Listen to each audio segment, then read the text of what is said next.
하나님께서 이 주일에 우리에게 주시는 말씀은 로마서 8장 31절부터 39절까지의 말씀입니다. 그런즉 이 일에 대하여 우리가 무슨 말하리요? 만일 하나님이 우리를 위하시면 누가 우리를 대적하리요?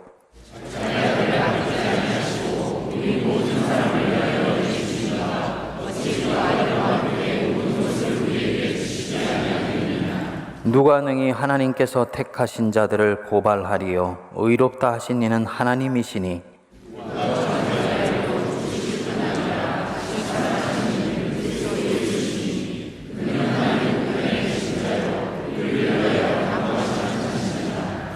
누가 우리를 그리스도의 사랑에서 끊으리요? 환난이나 곤고나 박해나 기근이나 적신이나 위험이나 칼이랴.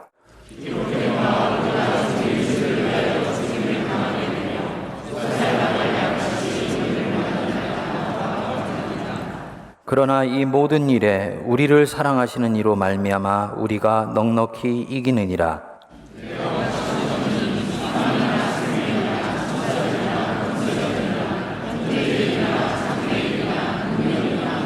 높음이나 깊음이나 다른 어떤 피조물이라도 우리를 우리 주 그리스도 예수 안에 있는 하나님의 사랑에서 끊을 수 없으리라. 아멘. 러시아의 대문호인 표토로 도스토예프스키가 쓴 까라마초프가의 형제들이라는 소설이 있습니다. 도스토예프스키가 쓴 5개의 장편 소설 중 하나인데 도스토예프스키가 남긴 작품 중에 가장 위대한 작품으로 일컬어집니다.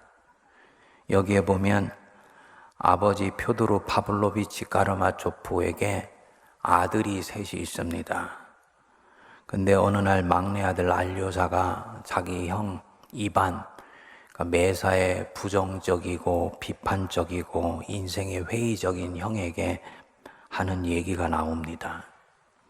형, 나는 이 세상에 무엇보다도 사람들이 삶을 사랑해야 한다고 생각해. 형이 납득할 수 없다는 듯이 묻습니다. 삶을 그 의미보다도 그 자체로 더 많이 사랑해야 한다고? 형, 반드시 그래. 형의 말대로 논리에 앞서, 반드시 논리에 앞서서 삶을 사랑해야 되고, 그때야 비로소 우리는 삶의 의미도 이해하게 될 거야. 물론 도스토예프스키는 이 책에서 왜 우리가 인생을 사랑해야 하는지, 또 생은 어떻게 하면 그 자체를 사랑하면서 살 수 있게 되는지에 대해서 명시적으로 말해주지는 않습니다.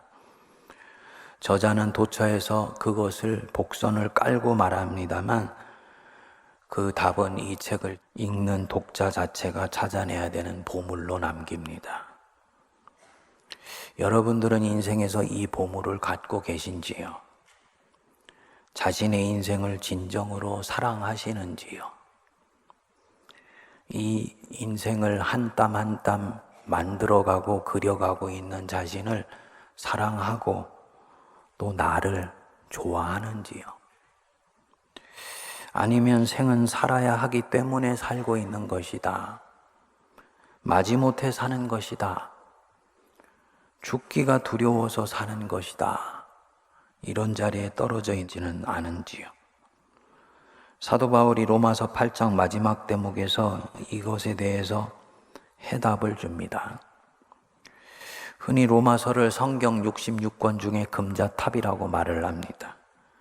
그리고 이 로마서 8장을 로마서에 있는 16개의 장 중에서 꽃봉오리라고 그럽니다. 그리고 이 8장 중에서 하나님 사랑의 극치를 노래한 오늘 우리가 읽은 이 대목이 8장의 꽃 중의 꽃이에요. 그러니까 이 오늘 읽은 대목은 성경 전체의 꽃봉오리 중에 꽃봉오리라고 얘기할 수 있는 거지요.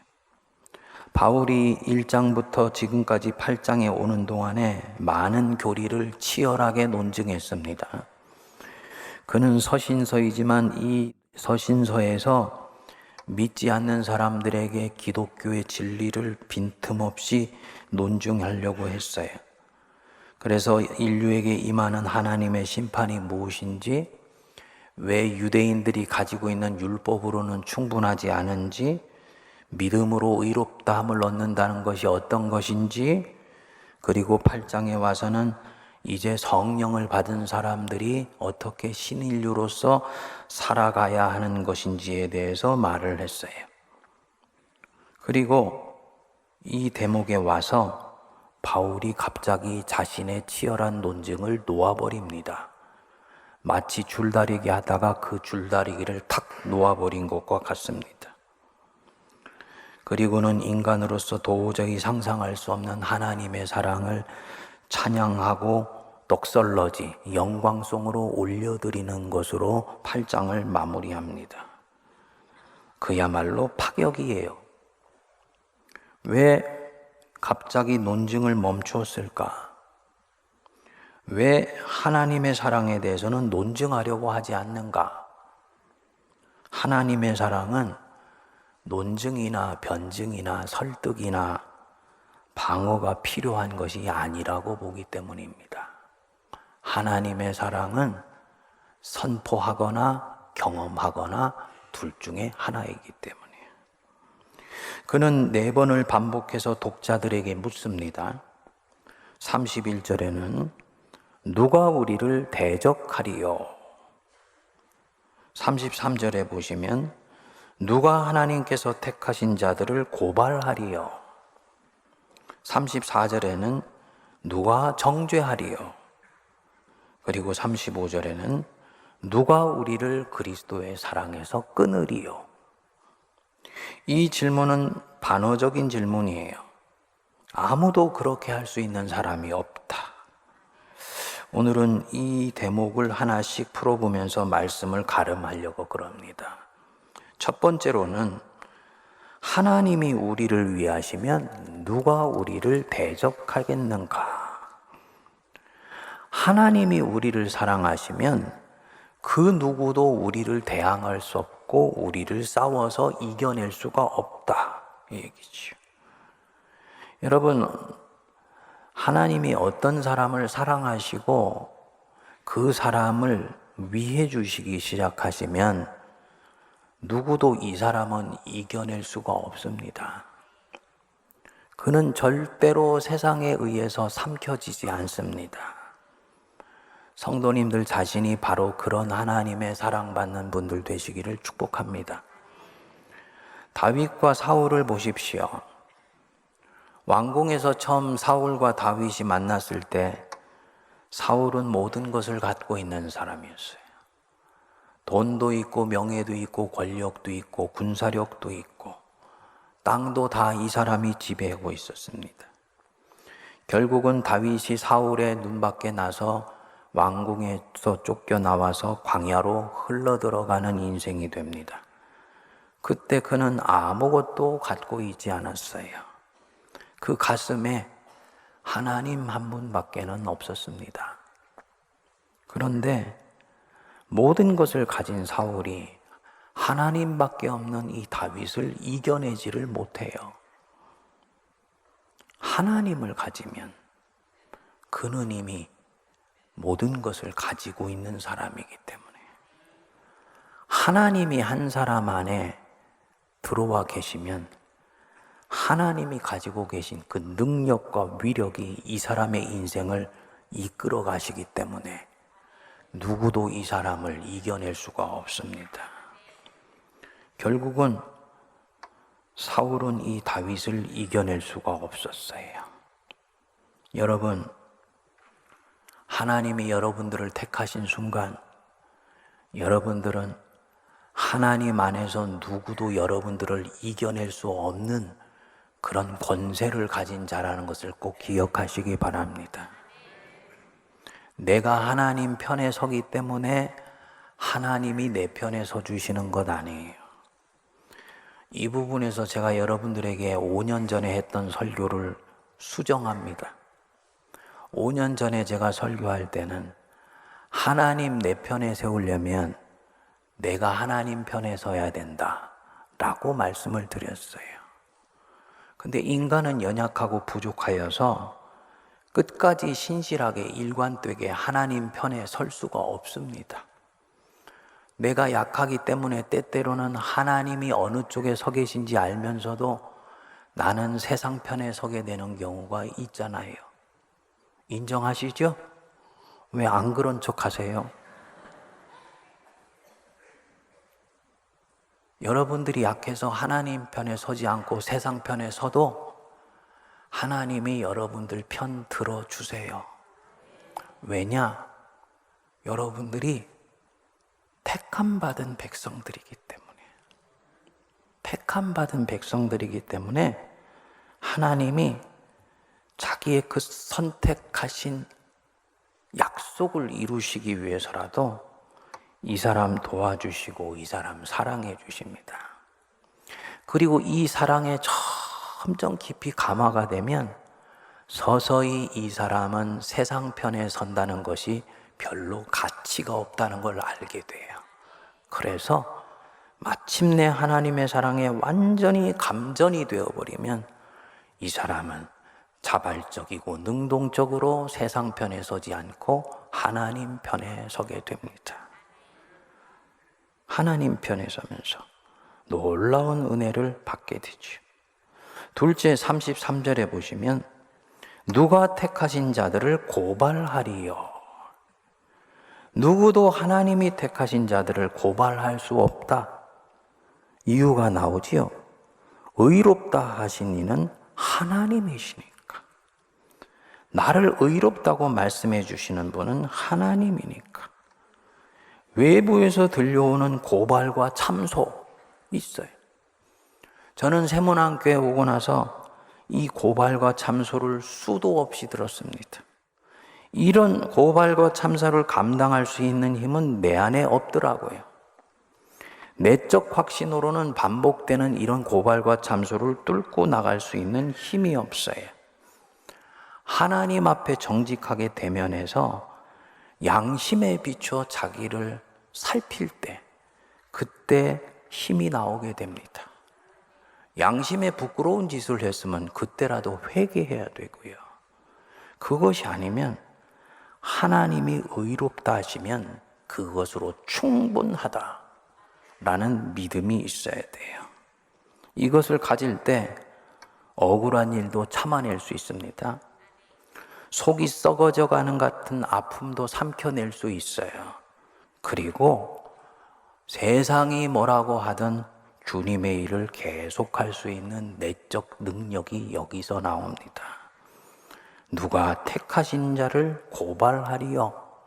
의롭다 하신 이는 누구시다? 하나님이시다.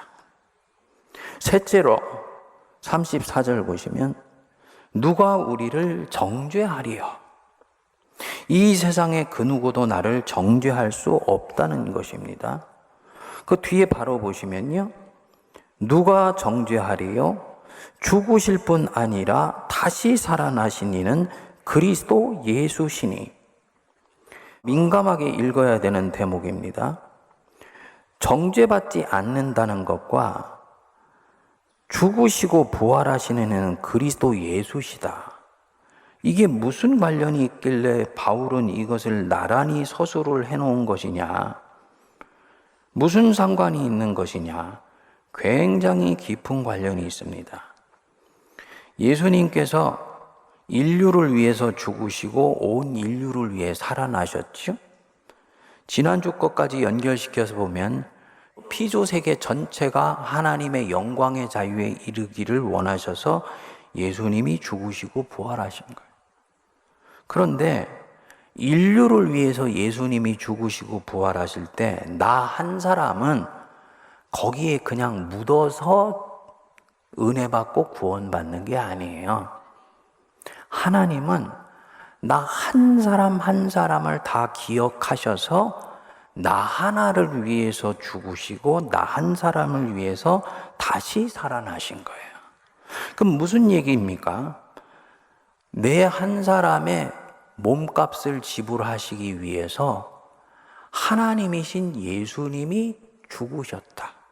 다시 말하면 나 한 사람의 존재의 무게가 이미 하나님의 무게라는 얘기입니다. 하나님이 그 정도로 나 한 사람 한 사람을 사랑하시고 존귀하게 보시고 소중하게 여겨주세요. 물론 피조물과 창조주는 하늘과 땅 차이예요. 이 간극은 영원히 메울 수가 없습니다. 그런데 하나님이 인간이 되셔서 이 땅에 오시고 나서 하나님이 우리 속에 거하시면서 우리를 너무너무 귀하게 여겨주시고 자기 아들을 주시고 우리를 너무나 사랑하시고 우리를 존귀하게 여겨주셨어요. 그렇기 때문에 정죄할 수 없다는 거죠. 예수님이 몸값을 지불하시고 우리를 되찾아오실 정도로 우리는 아름답고 존귀한 사람들이니까. 그런데 왜 세상이 나를 평가하도록 만듭니까? 왜 세상이 나를 평가절하하도록 선선히 내 영혼을 내어줍니까? 세상은 끊임없이 우리에게 시그널을 보냅니다. 너는 별것 아니야. 네 인생은 보잘것없어. 너는 지극히 평범한 길가에 제기는 풀 한 포기와 같아. 여러분, 이 소리 성령의 소리가 아니고 마귀의 소리예요. 겸손하라고 가장에서 내게 오는 것과 진정한 겸손은 달라요. 진정한 겸손은 하나님 앞에 있는 자기 존재의 존엄성을 알 때 진정한 겸손이 옵니다. 그는 숙여도 자기의 존재가 훼손되지 않는다는 걸 알기 때문이에요. 이 고난이 왜 아주 고약한 것이냐면 고난은 그냥 고난이 아니고요. 내 영혼을 찢습니다. 그리고 이 고난은 내게 지속적으로 말을 해요. 너는 별거 아니다. 너는 별로 가치 없는 존재야. 네 인생의 미래는 그다지 밝지 않아. 계속 이런 말을 하게 돼요. 이 말에 속지 마시기 바랍니다. 지난주 목요일에 1:1 양육자반 5기 수료식을 했는데 자매님 한 분이 자기의 그 아픈 상황을 애둘러서 표현을 했어요. 짧은 시간이었기 때문에 아마도 자기의 살아왔던 삶의 여정을 다 말할 수는 없었던 것 같아요. 그런데 이 거친 환경 속에서 지속적으로 살아오면서 자기 자신의 가치가 지속적으로 위축되고 훼손되는 자신이 너무 속상했던 것 같아요. 근데 이 자매가 입술을 깨물고 저항하듯이 고백하더라고요. 누구도 내 가치를 매길 수 없다. 내 존재의 가치는 오직 하나님만이 결정하신다. 이 간증을 듣는데 자매가 얼마나 인생에 잡아당기는 그 중력을 저항하면서 바로 저 말을 내뱉었을까를 생각하니까 가슴이 메어지면서 뜨거워지더라고요. 여러분, 우리의 가치는 누구도 다른 사람이 매기기에 선선히 내주지 마십시오. 하나님 앞에서 내 가치를 매겨야 돼요. 대통령일지라도 You are nothing. 너는 나 하나님 아니면 아무것도 아니야. 하면 그는 주님 앞에 납작 엎드려야 되고요. 길가에 채이는 풀포기 같은 인생을 살지라도 내 백성아 너는 존귀한 자이다 라고 주님이 말씀하시는 것 같으면 그 주님의 음성 붙들고 내 존재를 하나님 앞에서 당당하고 견고하게 세워갈 수 있어야 됩니다. 이게 바로 누가 나를 정죄하리요 라는 뜻입니다. 넷째로 35절 보시면 누가 우리를 그리스도의 사랑에서 끊으리요. 누구도 우리를 그리스도의 사랑에서 끊어낼 수가 없다. 환난이나 곤고나 박해나 기근, 굶주림이죠. 적신, 벌거벗겨지는 것, 위험이나 칼이랴. 그 어떤 것도 그리스도의 사랑에서 끊을 수가 없다. 그래서 36절, 우리가 종일 주를 위하여 죽임을 당하게 되며 도살당하는 양같이 여김을 받았습니다. 그렇지만 우리는 그리스도의 사랑에서 끊어내어지지 않습니다. 37절 그래서 선포하지요. 같이 읽겠습니다. 그러나 이 모든 일에 우리를 사랑하시는 이로 말미암아 우리가 넉넉히 이기느니라. 이 모든 일에서 우리는 우리를 사랑하시는 이로 인해서 넉넉히 이긴다. 영어가 참 표현이 좋더라고요. We are more than conquerors. 우리는 사랑 안에서 정복자들 이상이다. 여러분 기회가 되시면 꼭 이 양화진을 한번 가보시면 좋아요. 아시는 대로 이 땅에서 선교했던 선교사들이 묻힌 곳이지요. 그곳을 갈 때마다 고개가 숙연해지고 마음에 깊은 울림과 감동이 찾아오는 아주 신비한 곳입니다. 1882년에 조미 통상조약을 맺고 선교사들이 이 땅에 복음 하나 들고 맨몸으로 들어오게 됩니다. 아직 조선이 어떤 나라인지도 모르고 문화도 언어도 낯선데 하나님 한 분 믿고 성경책 들고 들어온 거예요. 그런데 이 땅에는 풍토병이라는 게 있잖아요. 여기에 이미 5,000년 이상 산 우리는 전혀 영향을 받지 않는데 이 서양에서 온 사람들은 이 풍토병에 약한 거지. 그래서 초기에 이 선교사들이 풍토병에 얼마나 많이 죽었는지 몰라요.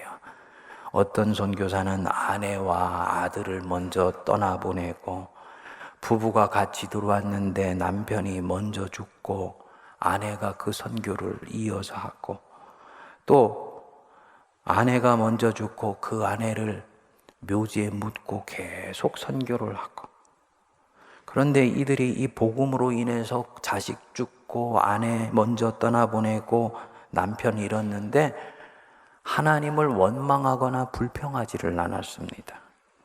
오히려 더 가슴에 불을 당겨서 이 조선 선교에 열정을 쏟아붓습니다. 하나님의 사랑이에요. 당신이 보낸 종들의 심장을 강철처럼 붙들어 매셔서 가족을 잃은 가운데서도 흔들리지 않고 당신을 위해서 하나님이 이제 사랑하시기로 작정하신 이 눈물 많고 한 많은 땅을 위해서 당신의 사람들을 쓰시는 거예요. 그래서 이 바울이 환난이나 곤고나 박해나 기근이나 적신이나 위험이나 칼, 그 어떤 것도 우리를 그리스도의 사랑에서 끊어낼 수 없다 하고 선포합니다. 이 모든 일에 우리를 사랑하시는 이로 말미암아 우리가 넉넉히 이기느니라.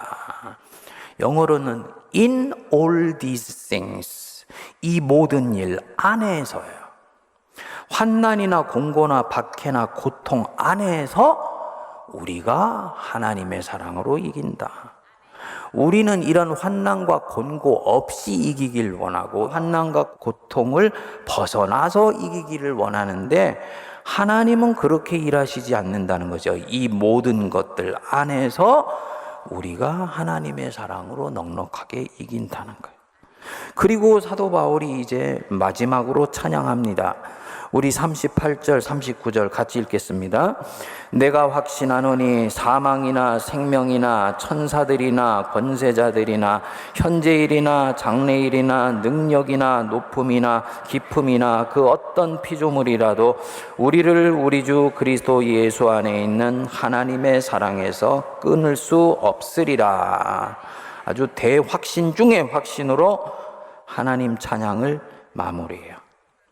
이 찬양이 어떤 깊이를 가진 것인지 알려면 바울이 도대체 이 로마서를 언제 썼는가를 알아야 돼요.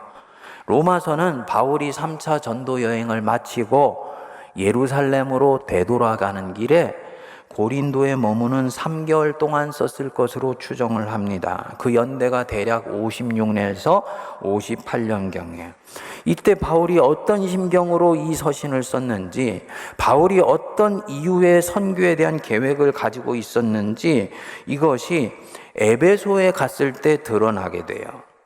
에베소에 있는 장로들을 불러서 자기가 다시는 이들을 볼 수 없다라고 말을 해요.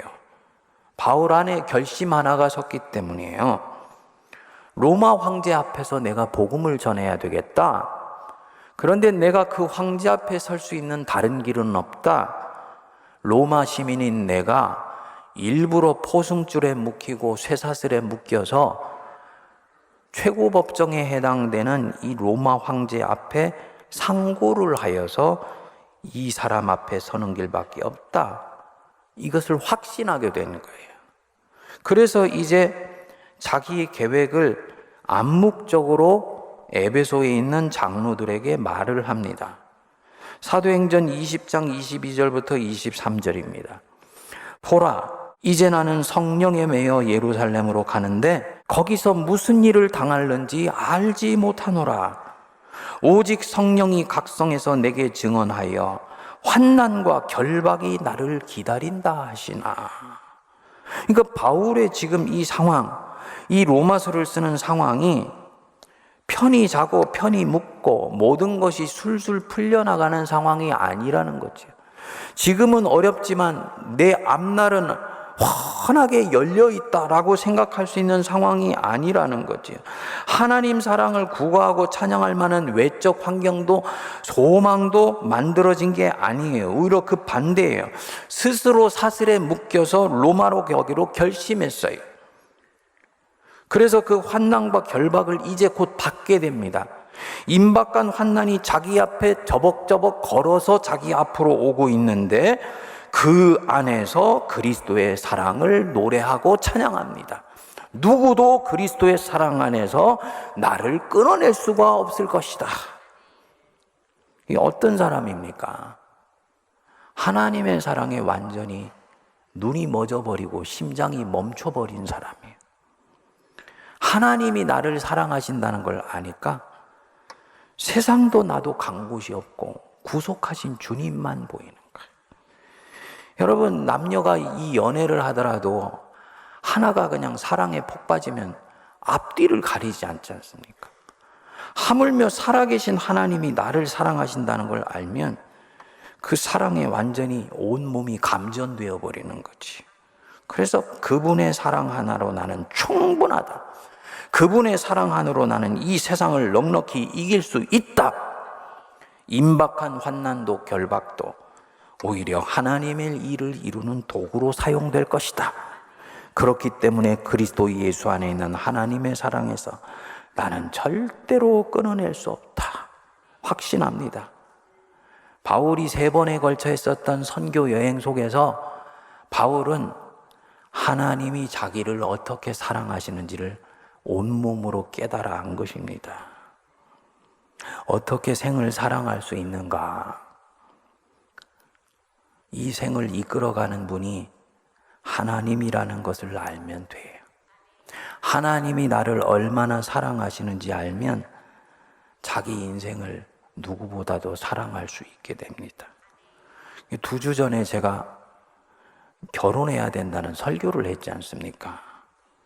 아주 독신으로 있는 우리 교회 안에 있는 성도님들은 아주 의견이 분분했다 그러더라고요. 네. 죄송하지만 내년에도 저는 가정의 달이 오면 그 설교를 할 겁니다. 그런데 재미있는 게 제 설교의 그날 주제는 결혼해서 아름답게 살아라라는 거였는데 제가 지나가는 말로 그랬지요. 성도님들, 저는 지금의 제가 너무 좋아요. 근데 다 그 설교에 그 말의 은혜를 받았대. 참 성도들이 설교 듣는 게 희한해요. 한 성도님이 와서 그러더라고요. 목사님, 그 말씀에 너무 은혜가 되더라고요. 어떻게 하면 내가 나를 좋아할 수 있습니까? 제가 그랬습니다. 하나님이 형제님 얼마나 좋아하시는지를 알면 돼요. 하나님이 여러분들 굉장히 좋아하세요. 말씀을 묵상하면서 안식년을 앞두고 이제 세문 안에서 6년 사역이 주마등처럼 스쳐 지나가더라고요.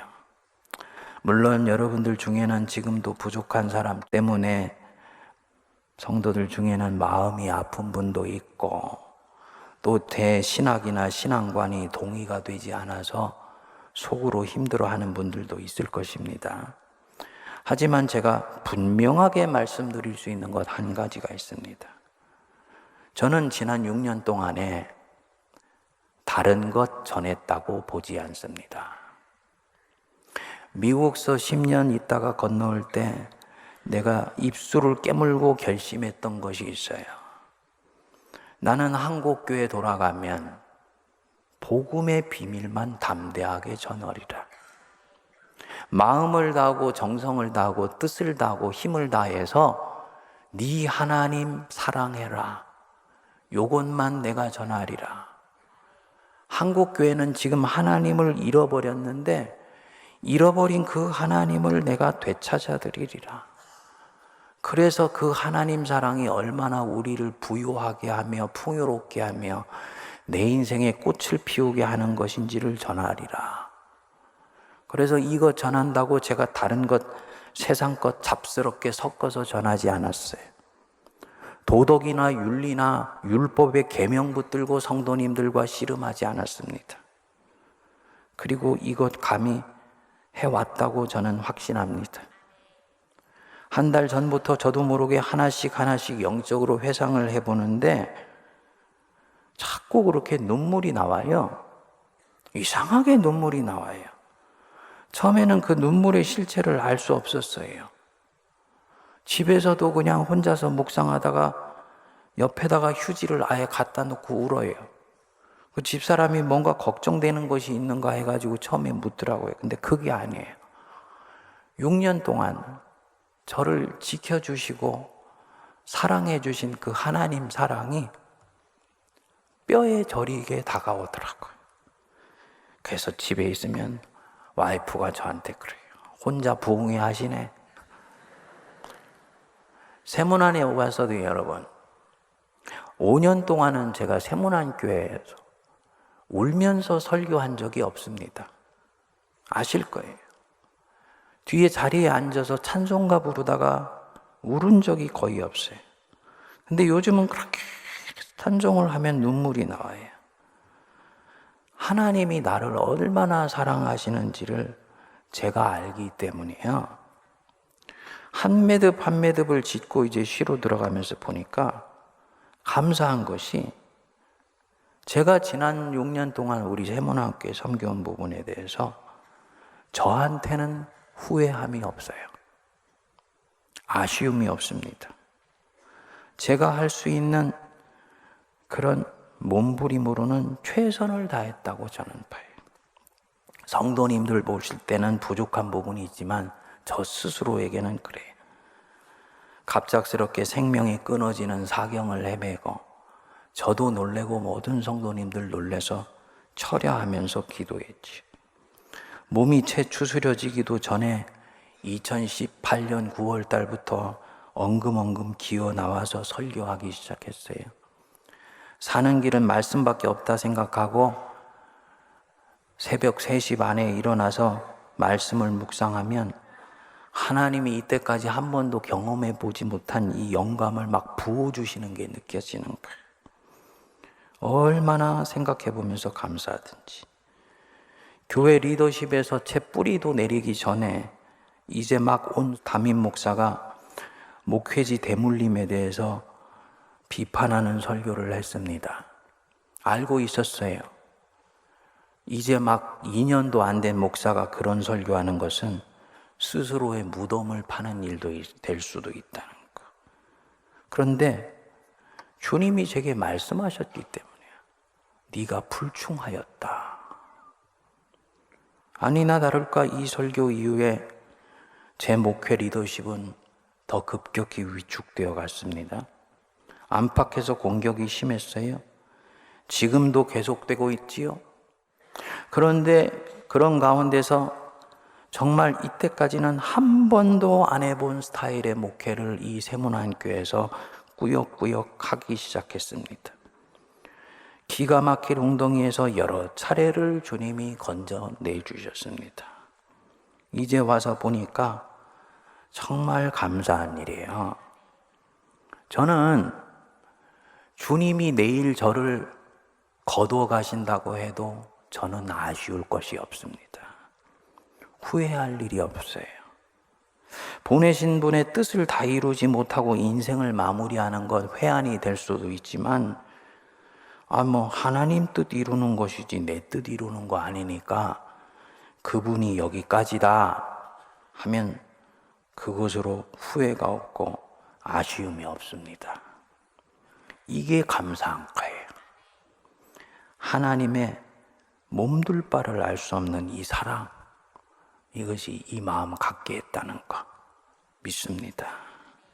여러분, 우리 성도님들 사역도 열심히 하시고 봉사도 열심히 하시고 열심히 사시는데, 제가 30년 목회하면서 성도들 보니까 진짜 알아야 되는 것을 모른 채 겉껍데기로 신앙생활하는 분들이 굉장히 많아요. 하나님의 그 사랑의 깊이와 넓이와 측량할 수 없는 것을 다 깨달아 알고 계십니까? 주님이 여러분들을 얼마나 사랑하시는지 아세요? 목회해보고 기도해보면 알아요. 하나님이 우리 세문안교회를 굉장히 사랑하세요. 우리 선조들의 기도가 꽂혀있기 때문에도 그렇지만, 하나님이 보실 때는 한국교회를 위해서도 세문안교회는 내려놓을 수가 없는 교회인 거예요. 그 정도로 우리 교회를 사랑하세요. 그 안에 있는 성도들을 얼마나 사랑하시는지 몰라요. 그런데 내가 진짜 그 사랑 알고 있냐? 그 사랑에 반응하여서 사역을 하고 누군가를 섬기고 예배를 드리고 있느냐? 바리새인과 제자의 차이가 무엇입니까? 바리새인은 하나님의 사랑을 알지도 못하면서 계명 때문에 율례를 지키려고 합니다. 제자는요, 예수님의 사랑에 멍들어서 주님 따라가다 보니까 계명을 지켜요. 요한의 아들 시몬아, 네가 나를 사랑하느냐? 네가 나를 사랑하느냐? 주께서 내가 주를 어떻게 사랑하신지 아시나이다. 그러면 이제 내 양을 먹여라. 하나님 사랑에 감전되어서 주님 사랑하는 은혜가 임하게 되기를 축복합니다. 그래서 생명의 씨앗이 잘 심겨져서 이제는 주님 사랑하기에 믿음의 여행을 하는 새로운 피조물들, 신인류 되실 수 있기를 기도합니다. 누가 그럽니다. 목사님 안 계시면 어떻게 합니까? 뭘 어떻게 하긴 어떻게 해요. 주님이 살아계신데 주와 그 은혜의 말씀께 이미 부탁했어요. 주님이 걱정 말아라. 아무 일 없을 것이다. 응답 주셨습니다. 저 없는 동안에 너무 잘하면 안 돼. 존재 값어치가 제가 없어져 버려요. 여러분, 하나님 은혜 안에서 충만하시고 첫눈 올 때 뵈십시다. 주님의 사랑 안에서 승리하는 모든 분들 되시길 바랍니다. 기도하겠습니다. 하나님,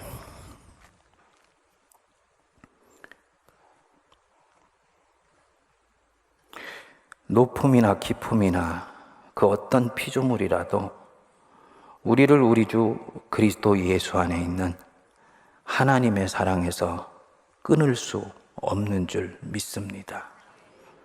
바울이 경험했고 베드로가 경험했으며 모든 신앙의 위대한 사람들이 몸소 맛보아 알았던 이 놀라운 하나님의 사랑, 우리도 알게 하여 주시고 신앙의 얕은 물가, 도덕과 계명의 물가에서 머물지 않게 하시며 은혜의 깊은 바다로 들어가게 하여 주시옵소서. 그래서 이 사랑이 이제 우리를 흥분케 하며 우리를 격동케 하며 우리로 하여금 적진을 달리게 하며 세상의 악한 것과 싸워 이기게 하며 무엇보다도 하나님 배반하지 않고 하나님 편에 끝까지 서는 사람으로 세워주옵소서. 예수님 이름으로 기도하옵나이다. 아멘.